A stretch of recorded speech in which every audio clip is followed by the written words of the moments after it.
parler beaucoup, manger l'argent, voyager beaucoup seulement, mais travailler beaucoup, créer des choses, emploi des jeunes, non, non, non. Les dirigeants africains, les dirigeants sont comme ça. Les grandes gueules. Merci de nous rejoindre dans cette émission en ce mercredi matin. Nous sommes le 20 janvier 2021. Bienvenue à ceux qui nous rejoignent du côté de Mamou. Vous nous écoutez là sur Fraternité FM. Merci à ceux qui nous rejoignent en région, à Bokeh, à Labé, en Zérékoré. Merci à vous tous à l'international, mesdames et messieurs. Plusieurs mots s'offrent à vous, évidemment, pour interagir sur nos sujets. Soit vous partez sur Twitter, ce que je vous recommande fortement d'ailleurs, vous le savez très bien. #GG, sinon le numéro de téléphone qu'il faut surtout pas oublier, vous le savez très bien, le 00224 657 39 13 13. Avec plaisir, nous allons relayer vos messages en direct dans notre émission. À la une, on s'intéresse à l'actualité. Le président guinéen a entamé hier la composition de son gouvernement. 16 des 36 portefeuilles ministériels sont déjà pourvus. Oui, 2 nouvelles figures. Oui, Ibrahima Khalil Kaba, bien connu donc puisqu'il était directeur de cabinet de la présidence de la République, et Kadiatou Émile Diaby, fonctionnaire à la Banque africaine du développement, font leur entrée. Ils prennent respectivement les départements des affaires étrangères et des travaux publics. Les nominations devraient se poursuivre.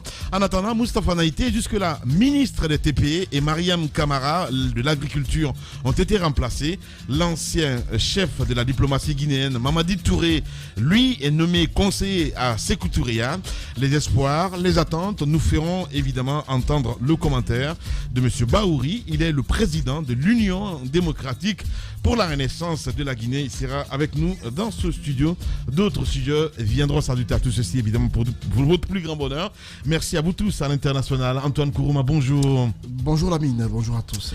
Daouda Mohamed Kamara, bonjour. Bonjour Lamine, bonjour à tous. Bonjour. C'est monsieur le président aussi. Monsieur le président aussi. Voilà. Ouais, monsieur le président. Daouda Mohamed Kamara. Il est terrible ce garçon. Bonjour Jacques Lewadino. Bonjour Lamine, bonjour à tous. Mafoudi Abangoura, bonjour. Bonjour Lamine, bonjour à tous. Allez, on s'intéresse à l'actualité évidemment. Crise de pain, derrière l'arrêté, la crise du blé. Hein, c'est qui signale ça? Oui, vous savez, depuis quelques jours, on est en train de vivre cette réalité. Ouais. Il y a un arrêté qui avait été pris par le ministre Bigop, et on a dit c'était au lendemain justement de la démission du gouvernement. Les gens se sont posé la question, est-ce qu'il était en force, est-ce qu'il était disons à même de prendre un arrêté pour prendre une telle décision, augmentant, n'est-ce pas, le prix du pain et donc de la farine. Et la vérité, c'est qu'il y avait eu une rencontre au préalable au département, et quand l'arrêté a été pris, le président a très mal accueilli ça, donc il aurait donné des instructions pour qu'on revienne sur la décision, ce qui a été fait, sauf que dans les faits, dans les quartiers, on continue encore à vendre le pain. Malgré la rencontre d'hier, ou avant-hier, je sais plus, parce que j'ai regardé ça dans le journal. La rencontre a eu lieu hier, mais avant ça, parce que ce matin, bon, moi j'ai pas été à la boulangerie, mais ce que je sais, jusqu'hier, on continuait encore à acheter le pain. Ce matin, moi j'ai acheté le petit pain à 2000. À 2000. Voilà. Okay. Donc il y a donc matière à s'interroger. Les informations que nous avons, c'est que il y a une réalité, il y a le prix du blé qui a augmenté. Voilà, sur le plan international. C'est dû au fait que les agriculteurs ont rencontré quelques difficultés, que ce soit en Russie ou en Égypte, d'où nos compatriotes importent, n'est-ce pas, cette denrée pour approvisionner, n'est-ce pas, leurs industries à partir de la Guinée. Donc il y a donc cette vérité-là qui s'impose. On aurait aimé quand même que le gouvernement, ou disons le président de la République, au-delà de la décision qu'il prend de diminuer, n'est-ce pas, ou bien de maintenir le prix à son état actuel, ce qui est normal, ce qui est bénéfique pour la population, il va falloir quand même rencontrer ces opérateurs économiques et puis obtenir peut-être ou bien accorder quelques faveurs, parce que c'est le gouvernement qui gère l'importation d'une certaine façon. S'il y a des allègements à ce côté, je crois que ça pourrait faciliter le travail des boulangers, n'est-ce pas, sur le terrain. Vous savez très bien, quand nous étions en pleine crise de coronavirus, on avait demandé ce type de gestes venant, n'est-ce pas, du gouvernement. On avait demandé des gestes sur le carburant, on n'a pas obtenu. On avait dit qu'on allait geler le prix sur les denrées alimentaires, notamment le riz, l'huile, mais également la farine. Ce qui a été fait, parce qu'on a pu le constater. Si au terme de cette période, on se retrouve avec ces difficultés, c'est qu'on se rend compte que, en tout cas, à l'interne, on ne peut pas encore tenir, face à une crise alimentaire qui est incitée à partir de l'étranger. Oui. Le problème, moi, je disais, il faut peut-être poursuivre des réflexions au-delà de cette crise ponctuelle. Le blé, quand même, ce sont des céréales. Nous avons beaucoup de céréales que nous cultivons ici dans notre pays. Peut-être qu'il faut, dans les campagnes agricoles à venir, au lieu d'encourager davantage la culture d'acajou, qui n'est pas mauvaise en foi, il faut peut-être penser aussi à la culture, à produire, n'est-ce pas, le blé, parce que le blé, je crois, c'est la céréale, la deuxième céréale la plus consommée dans notre pays, à travers le pain. Après le riz, je crois, ça vient le pain automatiquement, quelles que soient les régions, on se retrouve chaque matin avec le pain, et même le soir parfois pour les plus gourmands. Ouais. Bien, allez-y Mafoudia. Dans un autre contexte, j'aurais dit il faut sensibiliser pour que les gens comprennent, mais pour ce cas-ci, non. Parce que je me rappelle de la rapidité avec laquelle le prix a augmenté. Ouais. Dès qu'il y a eu l'annonce, automatiquement, dès le lendemain, ils ont augmenté. Et lorsque le président a désavoué le ministre Barry et qu'on a ordonné aux boulangers de revenir sur le prix, là, c'était un refus catégorique. Ils ont maintenu le prix et la population a continué. Il y a eu cette rencontre hier. Oui. Maintenant, peut-être ce qu'il faut davantage dénoncer, c'est quand même, je ne sais pas ce qui s'est passé au sommet de l'État, parce que quand un ministre prend un arrêté, c'est, je suppose, c'est après réflexion, évidemment, après avoir tenu compte de certaines choses qu'il prend cet arrêté, et qu'après le président dise que non, il faut revenir là-dessus. C'est un ministre big up quand même, entre guillemets, déçu, qui a essayé d'expliquer hier. Provisoire, il n'était pas titulaire. Le gouvernement avait démissionné, il avait été demandé de conduire les affaires courantes. C'est un autre aspect. Peut-être logiquement ou juridiquement, on aurait dit qu'à ce période, il n'avait pas à prendre de telles décisions. Mais puisque c'est fait, d'ailleurs, l'argument... Il ne l'a pas fait seul, tu l'as dit. Il y a des consultations, il y a le PM, entre autres. Normalement, on suppose. Et voilà, il s'est rentré dans une colère noire. Il a appelé le Premier ministre et ça partait dans tous les sens. En tout cas, il a carrément été désavoué. Et hier, il a tenté d'expliquer le pourquoi. Il a essayé d'expliquer en quoi le président de la République, c'est son chef hiérarchique, et que évidemment, quelle que soit la décision de ce dernier, s'il lui ordonne de tenir compte de telle ou de telle chose et de revenir sur sa décision, c'est la chose qu'il va faire, et c'est ce qu'il a fait, c'est ce qui motive d'ailleurs la rencontre d'hier. Donc il demande à ses boulangers, il y avait aussi la représentation des consommateurs. Mais c'est là que je dis que c'est peut-être un refus, parce qu'il y a une telle rapidité, dès que l'annonce est sortie, le prix a grimpé. Le problème, c'est que ce qui n'a pas été dit, il y avait déjà des stocks qui avaient été commandés à ce prix qui est élevé. Oui. Donc, si vous dites à quelqu'un qui a commandé sa farine à un prix et vous lui dites de baisser le prix, ça devient parfois un peu compliqué. Allez-y, Maf, pour clore. Je pense que ce que Jacques dit, je pense que c'est trop tôt. Le temps pris entre l'arrêté et l'application de l'arrêté sur le terrain, on ne peut pas justifier ça parce qu'on avait déjà comme stock. Non, je ne pense pas. Je pense que c'était juste un refus, mais encore on peut comprendre chaque fois qu'il y a une situation. Et l'autre argument qu'on présente, dont on ne parle pas, c'est la fermeture des frontières qui continue à être brandie par des commerçants comme élément clé qui justifie aujourd'hui la difficulté liée à certains produits qu'ils ont à importer à l'intérieur du pays. Donc, peut-être revoir tout ceci, une meilleure organisation quant aux arrêtés et autres. On le dit tout le temps, il y a surtout des fois ces décisions hâtives qui viennent, soit c'est par le mécontentement populaire ou par le président même, ou quelque chose qui se passe à l'interne. On voit les ministres revenir sur les décisions, c'est tout le temps la même chose. Ce qui est sûr, on a demandé à revenir sur le prix, il faudrait le faire, parce qu'encore une fois, à l'intérieur, on parle de Covid et autres, il y a des citoyens aussi qui vivent de ce pain. Ouais. C'est aujourd'hui une denrée très consommée, et lorsqu'on garde le prix ainsi, va sans dire que c'est toute la Guinée qui souffre, et même les commerçants, je pense qu'ils font partie des consommateurs. Évidemment. Allez-y, mon cher Moussa. Bonjour à tous. Bonjour Moussa. Alors, vous savez, le prix du pain, le pain a fait vaciller la paix du côté du Soudan. Omar el-Béchir a perdu le trône à cause de cela. Donc le pain peut compromettre la paix. Le président l'a compris. Oui. C'est pourquoi très vite, il a réagi. Ouais. Vous savez, tout ce qui peut être cause au germe de déstabilisation du régime, il ne joue pas avec. Okay. Raison pour laquelle, comme les Ivoiriens le disent, il a versé le visage à terre du ministre du Commerce. Donc, ce dernier, dans sa réflexion, il a parlé avec ses cadres, il a échangé, selon mes informations, avec la primature sur les initiatives qui étaient entreprises par son département. Et ces initiatives partent d'un constat. C'est qu'à l'international, les autres l'ont dit, le prix du blé a augmenté. Et du côté de la Côte d'Ivoire, c'est entre 19 et 20 000 francs CFA. Vous faites un peu l'évaluation, ça se vendrait aux alentours de 300 000 francs guinéens. Si on applique, le sac de la farine, si on applique un peu la structure des prix à l'étranger. Alors, cela fait une augmentation d'un peu plus de 50 000 francs au regard du prix actuel. On est à 275 ici. Ici, ils étaient à 250 le sac.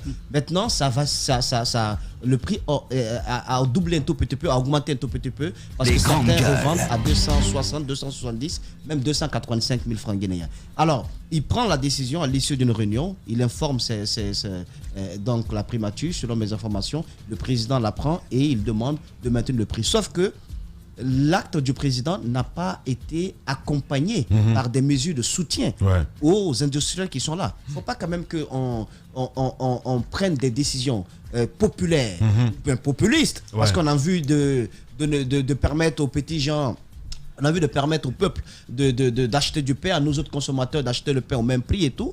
C'est bon de prendre de telles décisions, mais il faut penser aussi au fait que ceux qui ont ouvert des usines ici, qui ont installé, qui ont investi de gros sous dans ce pays, dans le reportage que vous avez diffusé hier, j'apprenais que le temps, évidemment, de rencontrer, je vais dire, les industriels comme Sonoco, entre autres. Voilà. Mais Lamine, quand vous prenez une telle décision, vous savez que les industriels payent le sac de farine à un prix supérieur, aux alentours de 300 000 francs guinéens. En tant que chef de l'État, lorsque vous les appelez pour maintenir le prix tel qu'il est, vous les accompagnez. Ça peut passer par un soutien au niveau de la fiscalité, un soutien au niveau du port, même si on me dira qu'il y a l'exonération qui touche certaines denrées alimentaires, mais au niveau du privé, Albareil par exemple, il y a des taux qui sont imposés à ces importations-là. Tout cela rentre dans la structure du prix du pain. Donc, si le chef de l'État veut vraiment aider la population à la base, il faudrait que ces questions-là soient touchées au niveau, par exemple, de l'importation.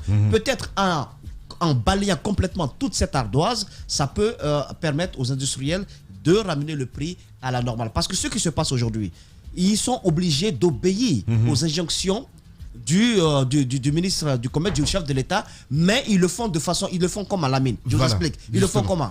Puisqu'ils sont pas quand même venus regarder la mer, ils n'ont pas installé ces unités pour perdre, eh bien, le stock, la quantité de sacs de farine que chaque unité industrielle produisait, eh bien, chaque entreprise a été obligée subtilement de réduire cette quantité pour ne pas produire une grande quantité à perte. Parce que vous produisez beaucoup plus, vous les vendez au même prix parce que l'État a dit de vendre au même prix. Vous le faites, vous avez une marge que vous ne rattrapez pas parce qu'à l'international, le prix du blé a augmenté. Je pense que eux également, ils font un calcul savamment monté qui leur permet de créer la rareté. Et lorsqu'il y a la rareté au niveau, par exemple, d'une unité industrielle qui produisait 200 sacs de farine, je prends un exemple, lorsque cette unité ne produit que 50, ben, ça veut dire que les grossistes qui viennent prendre ne vont pas être tous approvisionnés. Et s'ils ne sont pas tous approvisionnés, les fours qui sont dans les quartiers ne seront pas également tous approvisionnés. Et ceux qui auront le peu de sacs dans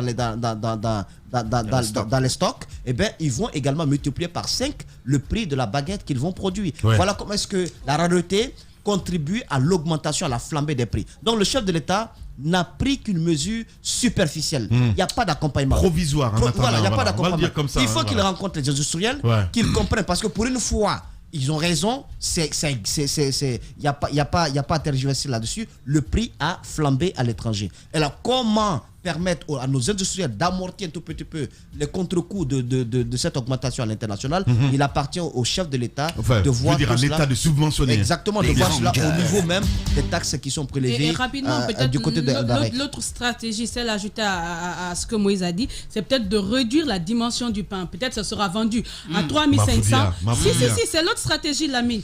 C'est vendu à 3500 comme d'hab, mais c'est plus léger que ce qu'on connaissait. C'est une autre stratégie justement. Tu vas aimer ça, pain léger. Allez-y Antoine Koroma. Pour nous autres qui mangeons les tapalapa, je crois... C'est pareil. Non. C'est du pain. Oui, je parle du tapalapa. Oui, mais c'est du pain. Vous ne comprenez pas. Il y a une autre catégorie de pain qui est moderne, qui parfois est léger. Cette forme de pain-là, pour ceux qui sont des... Il y a Yembaya, il y a Libanais. Pour ces pains-là, pour nous autres qui mangeons beaucoup, ça ne nous suffit pas. Pour le tapalapa, on ne peut pas réduire. Il n'est pas d'accord avec la réduction du poids. La quantité du poids du tapalapa. Je parle de okay. Mafoudia. J'ai bien compris. Donc qu'elle arrête carrément. Mais c'est une réalité. C'est une réalité, mais ça ne nous arrange pas. Subventionner ou pas? Lamine, oui. Le slogan « Gouverner autrement ».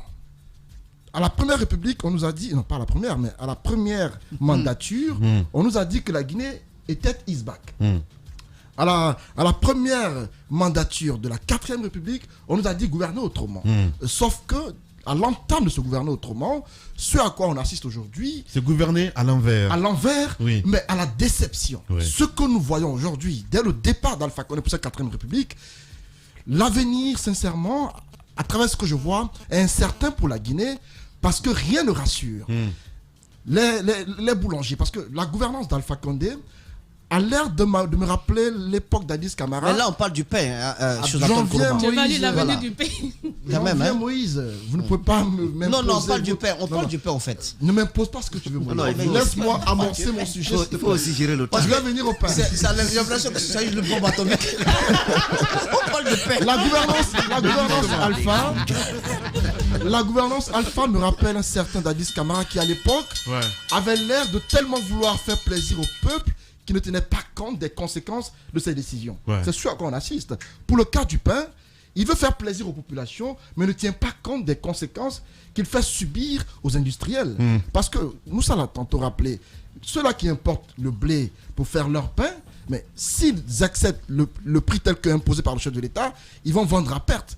Quelle décision prendre pour ne pas que ceux-ci perdent et pour ne pas que les boulangers également évoluent à perte? Je me dis que le président doit faire de la consultation. Il doit non seulement rencontrer les industriels, mais aussi faire en sorte que son ministre lui fasse une sorte de compte-rendu fidèle afin de comprendre clairement ce qui ne va pas. Mais on ne peut pas, à tue-tête, prendre des mesures, sachant bien que certaines personnes vont subir les conséquences de cela. Nous, la population, nous voulons que les décisions qui seront prises nous arrangent. Donc je me dis que les décisions populistes nous arrangent, mais derrière, s'il y a une entité qui va en payer le prix, je me dis qu'il est important que le président réfléchisse mieux à ce qu'il prend comme décision afin de ne pas frustrer une entité de la population. Voilà, allez, on va essayer de partir, mais avant de vous donner la parole avec cet élément, évidemment, cette rencontre qui a eu lieu hier entre le ministre Big Up et les professionnels, évidemment. On va essayer de suivre cet élément et derrière, on revient. Pour éviter le chantage,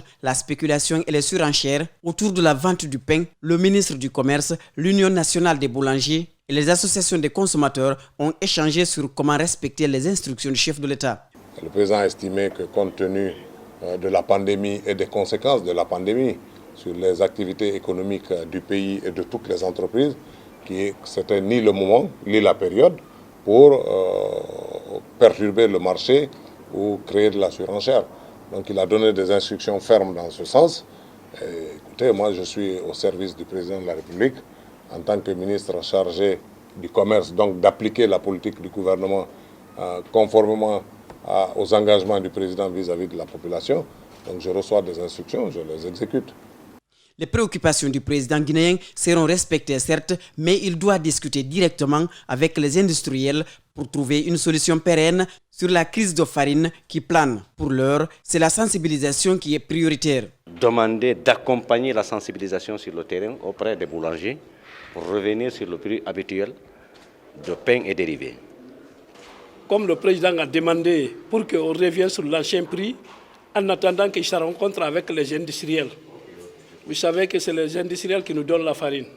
Aujourd'hui, ce qui fait peur, que la farine, les boulangers n'ont pas la farine. Les associations des consommateurs ont accepté d'accompagner le ministère du Commerce dans la sensibilisation. Le respect des mesures édictées et le respect du poids des pains sont des préoccupations. Tout le temps, nous assistons à une augmentation du prix du pain, mais personne ne parle du poids. Et nous avons constaté que vraiment, le poids du pain n'est pas du tout respecté. Tous nos boulangers, qui sont aussi des consommateurs, qui sont des citoyens, d'être citoyens jusqu'au bout. De passage, le ministre et ses cadres ont expliqué leur volonté d'aller en guerre contre les boissons frelatées, la chicha et de tous les produits impropres à la consommation.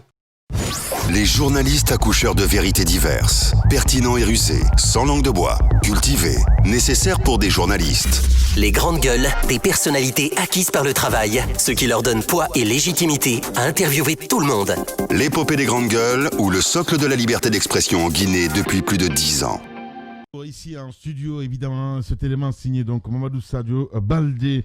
Daouda, on a écouté cet élément, on a regardé en même temps la télévision. Oui, effectivement, on a écouté le ministre d'abord qui est revenu sur les motivations données par le président de la République parce qu'il faut l'inscrire aussi dans un cadre un peu politique parce qu'il trouve que ce n'est pas encore opportun que le marché soit perturbé et cette opportunité, je crois, elle n'est pas autre que politique. Parce qu'on est en train de former le gouvernement, on est en train de faire comprendre aux gens c'est quoi le concept de gouverner autrement et qu'est-ce qui doit être contenté ou pas. Tout cela concourt aujourd'hui à maintenir la quiétude sociale dans le pays. Ouais. Mais de l'autre côté, Moussa le disait tout à l'heure, on ne peut pas revenir sur une décision. D'abord, cette décision à une période où vous n'êtes que des provisoires et vous engagez le pays dans une dynamique. Je me dis que le ministre, certes, il s'est concerté avec la primature et l'écho est parti vers le président de la République qui aurait donné son aval pour cela, même s'il est revenu après les échos qu'il a eu auprès de la population. Mais ce n'était pas opportun pour le ministre quand même, oui, dont le gouvernement a démissionné, de prendre une telle décision. Ce n'est pas une petite décision. Peut-être que ça n'a suffi que sur une page, mais son impact dépasse cette page. Il l'a pris et le président est revenu. Ce que je n'ai pas apprécié. Le président, le fait de revenir, c'est très bien. Et il a tenu compte un peu de la souffrance ou des souffrances de la population. Mais aussi, il a oublié ce que les industriels peuvent subir, ce que les boulangers peuvent subir, et sans aucune mesure d'accompagnement. Aujourd'hui, la farine qui vient, ça passe par le port. Oui. Et c'est dédouané, il y a des taxes et autres qui sont payées.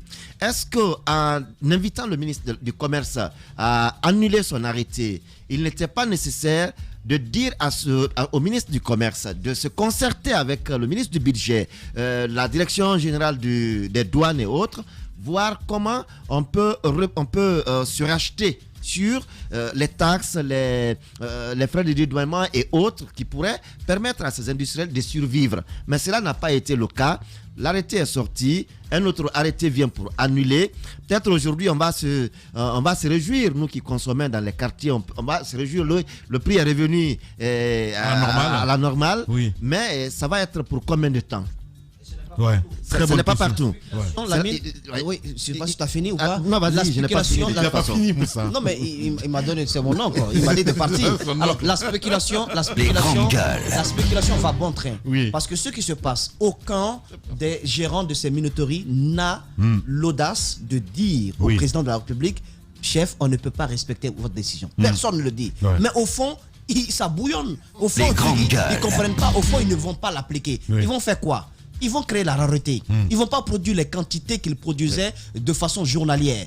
Et déjà, ça se fait sentir à l'intérieur du pays. Donc, dans les jours à venir, vous allez vous rendre compte que le prix du pain ici à Conakry n'est pas du tout le même que le prix qui est appliqué à Yomou. Et c'est comme ça, ça va continuer. Il faut que le ministre prenne son courage. Je ne sais pas s'il sera confirmé ou pas, parce que c'est une histoire de confirmer. Alors, il faudrait que, en tout cas, que les autorités de ce pays-là se concertent avec les industriels, qu'ils invitent l'association des boulangers et des consommateurs pour parler de la structure du prix. S'ils ne le font pas, je pense que ces instructions du chef de l'État seront bafouées et bonjour à la spéculation, parce que déjà ça a commencé. Il y a certains qui sont fournis en sacs de farine, d'autres ne l'ont pas, et ceux qui sont fournis savent qu'ils n'ont pas la quantité qu'ils avaient l'habitude d'acheter, et du coup, ils vont multiplier également le prix de la baguette. Voilà. On avait écouté. La crainte, la rareté, il a dit. La rareté, en plus de la rareté, mais aussi le poids qui risque aussi de diminuer. Elle l'a dit là-dedans. Voilà. Le poids va diminuer. Et ça, c'est son angoisse à la télé. Lorsqu'elle parlait du poids, il respectait le poids du pain. Oui. Donc, c'est tout cela aujourd'hui. Je me suis dit que la décision du président, elle a été trop populiste, mais quelle va être sa longévité et quelle va être sa portée? Parce qu'aujourd'hui, c'est la vraie question. C'est la vraie question qu'on va se poser. Parce que le président, il a fait cela, les autres vont se dire, bon d'accord, puisque c'est le président, et alors on va faire, mais comment? Ça, c'est une question qui se pose. Il faut aujourd'hui que le président accepte d'ouvrir davantage les concertations, que cela ne se limite pas à cette table ronde qu'on a vue, mais il faut aller en profondeur de la question. Qu'est-ce qui est possible, qu'est-ce qui est faisable aujourd'hui avec les boulangers, avec les différentes structures, mais qu'on ne se limite pas à la seule table du ministre. Il faut connaître le problème et y apporter les solutions qu'il faut. Pas des solutions idoines, mais des vraies solutions, parce que ces solutions doivent être durables pour permettre à la population de consommer bien le pain, mais aussi aux industriels de bien fonctionner. Jacques le disait à l'entame de son intervention. On fait beaucoup de campagnes d'agriculture dans notre pays. Le riz dont on a privilégié tant, est-ce que depuis 10 ans, l'importation de riz a diminué dans notre pays? Ça n'a pas diminué l'importation. Ça a plutôt augmenté, et au même moment, on dit qu'on fait la promotion de l'agriculture dans notre pays. Quelle est la portée aujourd'hui de cette promotion locale, de l'agriculture locale qu'on fait? Moi, je n'en vois pas. Alors, il faut aujourd'hui que les réflexions portent mieux sur ce que nous annonçons et ce qui se passe sur le terrain, pour savoir est-ce que la campagne qui est menée, elle a des résultats. Est-ce que, je ne sais pas, le riz dont on a chanté tant, est-ce qu'on produit au maximum pour diminuer un peu l'importation? Tout cela doit être aujourd'hui des questions qui doivent être posées, et quelles solutions trouver pour quand même satisfaire les populations. Un mot juste par rapport au four moderne que le chef de l'État avait envoyé à l'époque. Je finis rapidement, parce que vous vous rappelez, il y avait une crise également qui avait plané dans le secteur. Et alors le président, dans son calcul pour éviter qu'il y ait des grèves qui touchent des secteurs névralgiques de notre pays, il a fait importer des fours modernes qui sont venus dans des conteneurs. Vous avez peut-être pu voir tout cela. C'était dans le but un peu de contrecarrer l'association des boulangers qui il n'a pas trop confiance à cette association. Il pense qu'elle serait un peu à l'image du Goa. Donc du coup il fait venir exactement. Donc il fait venir ses fours, un vrai politique et un vrai politicien, parce qu'il installe ses fours, mais il les confie à des minoteries. C'est-à-dire qu'il envoie de petites usines de fours modernes qu'il confie à de grandes usines qui occupent le même marché. C'est-à-dire qu'il demande aux minoteries de faire dans la formation, de faire dans le recrutement et autres pour le fonctionnement de ces fours. Mais qui va s'occuper de leur usine? Donc les fours modernes sont en train de devenir des fours archaïques et vétustes dans ces différentes minoteries. Vous pouvez aller les voir, les poussières font office de farine là-bas. Allez-y Antoine. Rapidement, je voulais rappeler cette histoire de four, parce que Papa Promesse à l'époque, lors des campagnes électorales, n'a pas cessé de rappeler qu'il va mettre en circulation des fours qui vont nous produire des milliers de pains par heure ou par jour. Sauf que cette promesse, encore une fois, n'a pas été respectée, comme beaucoup d'autres d'ailleurs. J'imagine que dans les jours à venir, il va encore rencontrer les industriels pour discuter à la télévision, afin de montrer aux populations qu'il est préoccupé par la situation qui prévaut. Et il va encore faire souffrir ces industriels. À l'époque, j'écoutais le PDG de Sonoco qui avait du mal à s'adresser au président, entre le vous et le tu, lequel des termes employés. Et donc, je me dis que le président va rester dans cette posture de vouloir se faire plaire aux populations sans apporter de solutions véritables. Qu'il arrête ses promesses et qu'il nous trouve des solutions à long terme, afin qu'on puisse vivent mieux. Il faut dire que le gouvernement n'a pas d'excuses, parce que le plan de riposte économique qui avait été présenté par le Premier ministre, c'est la population qui l'a financé à travers le prix du carburant. Les grandes gueules. On a beaucoup bataillé ici pour obtenir, n'est-ce pas, la baisse du prix du carburant, parce qu'on avait exigé que le nombre de passagers soit réduit dans les taxis. Ça n'a pas été accepté. Donc les populations ont payé le double du transport pendant au moins plusieurs mois avant que les étudiants nous sortent de cette situation. Donc je pense qu'aujourd'hui, on ne peut pas trouver d'excuses comme quoi on a beaucoup dépensé pour lutter contre le coronavirus. C'est la population qui a payé. Donc il faut faire en sorte qu'une nouvelle crise alimentaire ne vienne pas nous attaquer au tout début de cette 4e République qui fait déjà peur. Bien, vous êtes chez les GG. Chez les GG, nous pensons comme JMJ. Dire la vérité. La vérité, qu'elle plaise ou qu'elle blesse, est une pertinente attitude de sagesse. Le journalisme est la plus grande aventure humaine car il est mission, passion, vision, interrogation, immersion, quête de vérité et conquête d'objectivité. Écoutez les GG tous les matins sur Radio Espace en simultané sur Espace TV, Espace Région Bokeh, Labé, Zérékoré, Kindia sur 99.7, Cancan sur 99. Les grandes gueules sur Espace ou la messe des sans-voix. Merci à vous qui nous rejoignez. Tous les matins, nous vous donnons rendez-vous évidemment depuis plus de 10 ans. Bienvenue à ceux qui nous regardent également sur Facebook. Vous êtes sur Espace TV. Merci de votre fidélité. À la une, le président guinéen donc a entamé hier la composition de son gouvernement. 16 des 36 portefeuilles ministériels sont déjà pourvus. 2 nouvelles figures. Ibrahim Khalil Kaba, bien connu donc puisqu'il était directeur de cabinet de la présidence de la République. Et Kadiatou, Émile Diaby, fonctionnaire à la Banque africaine de développement, font leur entrée. Ils prennent donc respectivement les départements des affaires étrangères et des travaux publics. Les nominations devraient donc se poursuivre en attendant. Moustapha Naïté, jusque-là ministre des TP, et Mariam Kamara de l'agriculture ont été remplacés. L'ancien chef de la diplomatie guinéenne, Mamadi Touré, lui est nommé conseiller à Sékou Touria.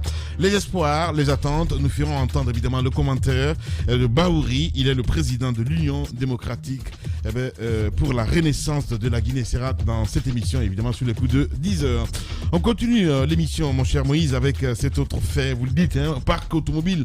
On en parle ce matin. Interdiction donc de véhicules vétustes, de véhicules vieux de plus de 8 ans. C'est bien cela? Oui, il y a un décret qui a été signé par le président de la République, décret qui date du 1er décembre 2020. Ce n'est pas une première. Il faut dire que c'est une peut-être 2e ou 3e relance de la part du gouvernement, parce que je sais pas, mais à chaque fois que des initiatives sont prises dans ce sens, ça s'extombe, ça s'éteint. Alors cette fois-ci, je pense qu'ils sont allés sur un bon pied parce qu'ils entendent vraiment faire appliquer ce décret. Alors dans ce décret, ce qui m'intéresse, c'est l'article 1, l'importation de véhicules cyclomoteurs, motocyclistes usagés, ci-après est interdite sur l'ensemble du territoire national. Les véhicules dont le poids total autorisé en charge est inférieur ou égal à 3,5 tonnes âgés de plus de 8 ans. Donc les véhicules de transport de personnes dont le nombre de places est supérieur ou égal à 7 âgés de plus de 10 ans. Les véhicules de transport de marchandises dont le poids est supérieur à 3,5 tonnes âgés de plus de 12 ans.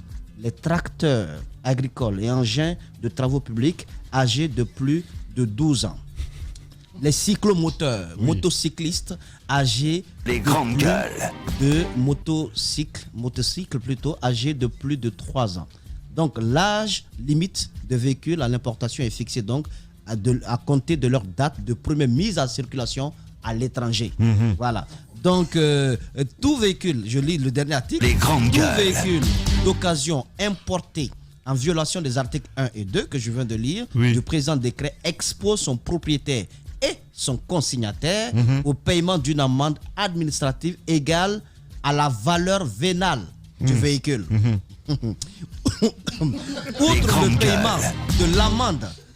Outre le paiement de l'amende sur-indiquée, le véhicule en cause est détruit ou réexporté, tenez-vous bien, aux frais de son consignataire. Ouais, ça me fait rire, sincèrement, ça vraiment, me fait rire. La mine, c'est... Et puis on explique même comment ils vont partager l'argent qu'ils vont prendre avec les importateurs. 40% va aller au trésor public, 20% pour 40%. Ça, pour c'est le ministère des Transports? Ça, c'est le décret du président que je lis là. Hein? Comment les taxes qu'ils vont percevoir, parce qu'ils savent que ça va pas du tout être facile. Ouais. Ils vont prendre 40% qu'ils vont amener au trésor, 40% pour l'agence guinéenne de la sécurité routière, 20% pour le fonds d'entretien routier. Ouais. Donc, Lamine, moi, je me pose des questions. Ouais. De quoi cette décision retourne? Est-ce qu'on veut faire du copier-coller? Ou est-ce qu'on veut rajeunir le parc automobile de notre pays? Mais est-ce qu'on a pris le temps de mûrir cette décision avant de signer ce décret? Ils ont donné 3 mois aux importateurs, à tous ceux qui sont dans le secteur, pour se conformer. Mais ce n'est pas une première en fait. Oui, on appelle les décrets comme ça des entreloupes, sincèrement. Les grandes gueules. Les conséquences sont énormes. Moi, je veux savoir. Je veux une communication. J'espère qu'ils vont communiquer là-dessus. Quelle est la motivation première d'une telle décision? Il ne faut pas qu'on me parle d'écosystème d'environnement. Ça n'a rien à voir. Il ne faut pas qu'on me dise que c'est parce qu'on veut préserver notre environnement. Quelle est l'initiative prise par ce régime depuis qu'il est là dans la préservation de notre écosystème, dans la préservation de l'environnement? Qu'est-ce qui est fait depuis que nous sommes dans cette émission? Nous ne cessons de relever des cas de destruction de la faune et de la flore dans les zones minières. Qu'est-ce qui est fait à ce niveau-là pour préserver d'abord les acquis que nous avons? C'est lorsque vous avez déjà des acquis, c'est lorsque vous avez déjà mis les soubassements dans le cadre de la lutte contre la déforestation pour la préservation de notre écosystème, c'est lorsque vous avez quelques résultats que vous vous attaquez à ce à quoi les Blancs s'attaquent. Même dans certains pays là-bas développés, il y a des véhicules qui datent de Mathusalem qui continuent de rouler. Effectivement. Oui, ces véhicules d'ailleurs, quand vous êtes dedans, vous êtes pris en photo. Des voitures de collection. Moi, qu'est-ce que je souhaite dire? Il faut faire du copier-coller, mais il faut rester soi-même. Cette décision, elle est impopulaire, je ne la partage pas du tout. Je voudrais que l'on oublie. Je voudrais qu'on n'oublie pas. Allez-y. Je finis rapidement. Je souhaiterais qu'on régule mieux le secteur par rapport à certains pollueurs ambulants qui circulent. Déjà, il faut commencer par les enlever de la circulation. Certains cercueils ambulants, il faut commencer par les enlever de la circulation. On les voit au port autonome. Il ne faut pas toucher à ça, mon cher ami. C'est important, parce que moi, je vois un petit peu les femmes dedans à 5 h du matin c'est autre chose. Non, justement, pour leur sécurité. Non, mais j'ai bien compris. J'ai bien compris. Il faut commencer déjà à balayer à l'interne. Je suis d'accord. Ensuite, voir cela, parce que ce sont des milliers de familles qui vivent de ce secteur-là. Vous allez tuer des emplois ici, dans un pays où le chômage est devenu un fléau, qui vivent de ce trafic, et également à l'étranger. Je pense que cette décision peut venir plus tard. Mais maintenant, nettoyons d'abord à l'interne, montrons-nous assez regardants sur la protection d'abord de l'environnement. Je suis d'accord. As-tu emprunté des taxis qui partent à Tombolia, de Anta à Tombolia à Mafoudia? Parce que Moussa, s'il fait référence un petit peu à ça, je parle de ces pères de famille qui vivent de ça aussi. Dembaya Balo. Ce véhicule s'appelle Dembaya Balo. Dembaya Balo. Les grandes gueules. C'est vrai que ce serait difficile de voir tout ceci se retourner et s'asseoir à la maison. Après, c'est une grande... T'en as un véhicule comme ça, Dembaya Balo? Oui. Ok. J'ai de la famille, moi. Le nombre est trop. Qui n'a pas de famille? C'est la Chine, la populaire. Les grandes gueules.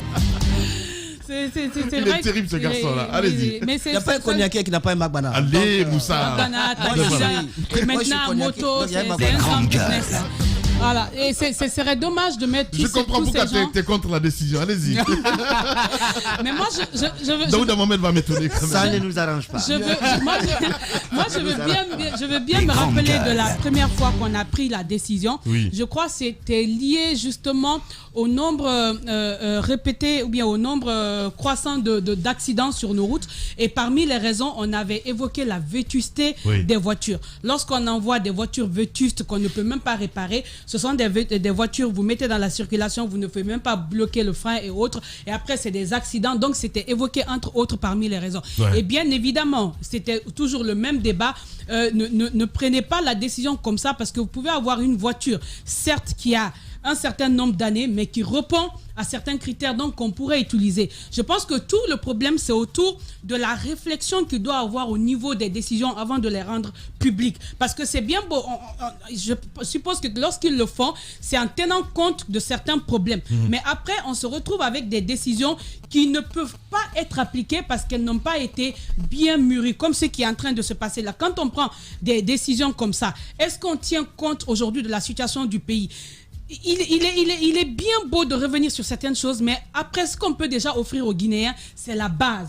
Et la base, quand on prend aujourd'hui les infrastructures routières, c'est un problème. Quand on prend la sécurité elle-même, l'organisation des policiers et autres, c'est un autre problème. Les permis de conduire, les chauffeurs qui sont dans la circulation, des gamins des fois qu'on retrouve et dans les voitures, tout ceci est un problème qu'on peut régler avant d'aller avec ces grosses décisions. Je ne dis pas que c'est mauvais totalement, je ne parle pas comme Moïse, mais je pense qu'il y a des choses à faire d'abord à la base, en amont, auxquelles on pourrait s'attaquer pour ne serait-ce qu'avoir un pays quand même qui obéit au minimum. Je sais pas, aux normes. J'ai bien compris. Naturellement, après on va sur d'autres terrains. Voilà, et cette initiative, parce que j'ai vu quand même aussi dans votre journal encore, en ce qui concerne les plaques d'immatriculation qu'on est en train de moderniser, Jacques Léoal et Nodja, ça sympa, hein. Oui, c'est le ministre des Transports, des Transports, c'est bien cela, qui veut moderniser le secteur, parc automobile. Le parc automobile, immatriculation, mais également des permis. Je crois que nous tous, on va nous faire passer de nouveau les permis. Ah bon? Mais non, mais ça se remplacer, non. Tu pars avec le permis. En tout cas, ils veulent faire électroniser les ils veulent électroniser. En tout cas, ils veulent amener du sérieux, n'est-ce pas, dans le secteur. C'est quelque chose, je crois, ils ont passé un contrat avec une société là. Le CADAC a été complètement le siège du CADAC a été complètement refait. C'est un bâtiment neuf qui est sorti de sous terre. Je crois qu'il y a une formation en cours pour permettre à ce que ces agents là puissent faire le travail dans les prochains jours. Par rapport à la décision, mais il y a quelque chose quand même de drôle là-dedans. Je ne sais pas si l'État va commencer à se sanctionner parce que c'est lui qui a importé d'abord ces véhicules qui sont arrivés en panne là, Al-Bayrak là. Ça, je ne sais pas si c'est âgé. Les bus. Les bus, là, je ne sais pas si ça c'est âgé de combien d'années déjà. C'est un Parce don. que, oui, un don, d'accord, mais ils ont fait venir. Si la législature dans le pays dit autre chose. Ils ont fait venir. C'est cadeau, il n'y a pas de problème, mais ils ont fait venir. Ils ont fait venir des véhicules qui sont vieux de plus de 20 ans. Ça, c'est pas 8 ans, là. Ce que nous ça ne roulait plus en Turquie. De toutes les façons, c'est âgé de plus de trucs. Donc, ça va. C'est beaucoup d'années. Bon, après... le train qui devait aussi venir... Le train qui devrait venir... de plus de 100 ans. Je crois qu'il ne faut pas se contredire soi-même dans les démarches. De l'autre côté, je crois que notre État est comme un père de famille qui a envie de rendre sa famille heureuse, mais qui malheureusement manque de moyens. Je crois que c'est ça la vérité. Qui n'a pas envie de rendre sa famille heureuse. Au contraire, qui a envie de se... Il le dit. C'est un État... En Côte d'Ivoire, c'est bien d'autres choses. Les gens sont en train d'avancer, en train de faire beaucoup de choses. On est en train même de penser là-bas au métro. On est en train de penser au métro. Le métro est en construction. Ce qu'il faut dire, Lamine, c'est comme dans une cour commune, des familles qui vivent là, chacune dans sa maison. Tu vois ton frère manger de la viande, tu sais pas comment il fait pour s'en sortir. Toi, tu manges du bon gars habituellement. Et puis brusquement, tu veux faire comme lui sans savoir comment il s'en sort. En Guinée, les décisions sont brusques. Le ministre Abakar Silla, je sais qu'il a la volonté. C'est un bosseur, c'est un technocrate. Je le reconnais. Sauf que parfois, j'ai l'impression qu'il veut aller plus vite que la montre. Il fait dans la course de vitesse et non dans la course de fond. En Guinée, voyez les Magbana qui roulent à tombeau ouvert. Les gens sont entassés comme dans des boîtes de sardines. Malgré le coronavirus, vous voyez des pères de famille qui sont entassés dans des Magbana. Il y a des vingtaines dans des bus et tout cela. On ne tient pas compte de cela. Combien de bus ou de véhicules, de minibus, le ministre Abakar Silla nous a importé en Guinée pour dire je soutiens le transport public. Il n'y en a pas. C'est le seul pays au monde où il n'y a pas de transport public, à part peut-être Sotragui, qui est en train de se mourir. Non, je me dis qu'il faut que l'État s'implique pour qu'on ait au moins des véhicules de transport, même en taxi. L'État peut importer des taxis, les mettre à la disposition de certains chauffeurs pour que les revenus, les retombées de ces taxis-là profitent à la population. Mais le président n'a aucunement importé dans le transport, ni en taxi, ni en minibus, ni en bus. Donc il n'y a pas de volonté véritable d'aider la population. Il y a eu des bus, mais la gestion aussi a posé problème. Parce que le peu qu'on a, il y a eu un problème de gestion. Il n'y a aucun effort qui est fourni. Cette 4e République, je le rappelle tantôt, cette 4e République. Elle vient juste de commencer. Il a déjà été fait. Il y a eu des signes avant-coureurs. Il y a des signes avant-coureurs. Je comprends mieux pourquoi le slogan. On nous l'a dit parce qu'on a voulu aller vite. Mais tel qu'on va là, j'ai peur pour demain, sincèrement, Parce que les mesures, on parlait de la farine tout à l'heure, à l'instant on est dans le transport. J'entends demain quel autre domaine on va attaquer, mais rien n'est bien fait. Quel oiseau, tout est fait. Antoine. Non, quel autre domaine on va attaquer? Ouais. Voilà. Allez-y. Non, allez-y, Daouda. Non, c'est vrai qu'on veille aujourd'hui à assainir le secteur parce que je me rappelle encore quand Oye était au transport et cette catégorie de véhicules qui devait rentrer en Guinée, il y a eu également ce décret qui était sorti, mais qui n'a été suivi d'aucun effet. Vous ne pouvez pas demander aux gens d'importer désormais des véhicules à des prix, parce que lorsque c'est un véhicule qui n'a que 2 ans ou 3 ans de circulation en Europe, vous voulez l'importer en Guinée, le prix on le sait. Mais pour rouler sur quelle route? Oui. Pour rouler sur quelle route aussi en Guinée? On a encore du mal à nous faire des routes seulement à Conakry. On ne parle pas de l'intérieur du pays.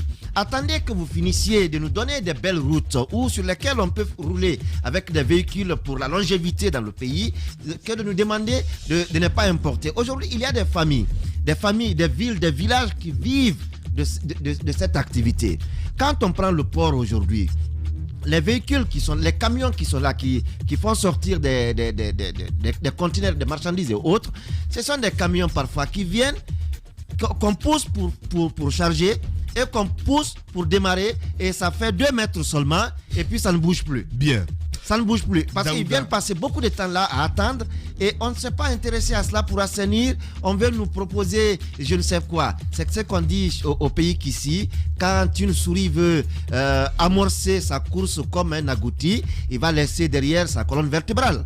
Donc il faut aujourd'hui qu'on ne se compare pas à, à la Côte d'Ivoire. Bien. Acceptons de se comparer à nous-mêmes, de voir qu'est-ce qu'on a comme acquis qui nous permettent de mettre en circulation des véhicules sortis d'usine avant de nous imposer des véhicules sortis d'usine. Voilà, dans la deuxième partie de l'émission, on parlera politique encore une fois de plus. Baouri est notre invité ce matin chez les GG sur Espace TV. Longtemps, j'ai cherché d'où provenait cette force. Cette force qui nous pousse à rentrer dans l'arène, à balayer d'un revers la pression qui nous submerge. Une détermination de fer dans un gant de velours. Écouter, motiver, recadrer, ajuster sans cesse les moindres détails, les petits riens qui transforment les rêves en exploits. Pour certains, cette force vient d'en haut. Pour d'autres, elle vient de l'intérieur. C'est ce qui nous rassemble, ce langage qui nous unit, ce qui nous permet d'amener une équipe vers le succès, sous les applaudissements de nos fans. J'ai longtemps cherché d'où provenait cette force, et la réponse est une évidence. Adafo Média, l'excellence, la perfection, la précision, la référence de la sous-région. Adafo Média, le futur, vivons-le ensemble.